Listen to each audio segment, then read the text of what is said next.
It's apple harvest time, and in Minnesota, that means a number of wonderful apples. It also means plums at the Montgomery Apple Orchard in central Minnesota. They have a number of varieties of apples and also plums, and they also have a corn maze and connect people with the outdoors, an important part of this operation. If we can get the families out here to do the picking, enjoy, one of my favorite books, frankly, is written by Aldo Leopold called Sand County Almanac. And one of the things that he says in his book is that the danger of not owning a farm is that one day you start to believe that breakfast comes from the grocery store. If we can get people out here to see where all of their produce and things comes from and have that experience, fantastic. As with the corn and soybean crop in the upper Midwest, it's been an outstanding growing season for apples as well.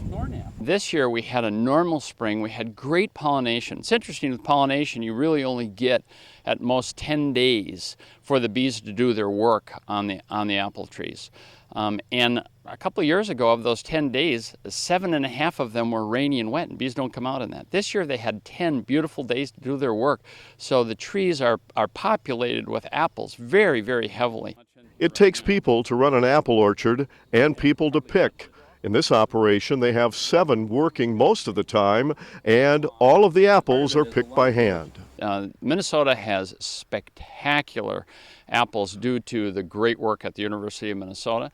But the problem with many of our apple varieties is that they're a little tender on the skin. So we have to harvest them by hand, and we put them in a water bath to protect them. We do everything we can to keep them from bruising and cutting. So it's all by hand. Coming to an apple orchard is just a great experience, and as you can see, owners generally are excited not only about their product, but they're excited about getting people connected with the outdoors. And in the end, that's what it's all about, telling the story of agriculture through a beautiful red apple. This is Lynn Ketelsen reporting.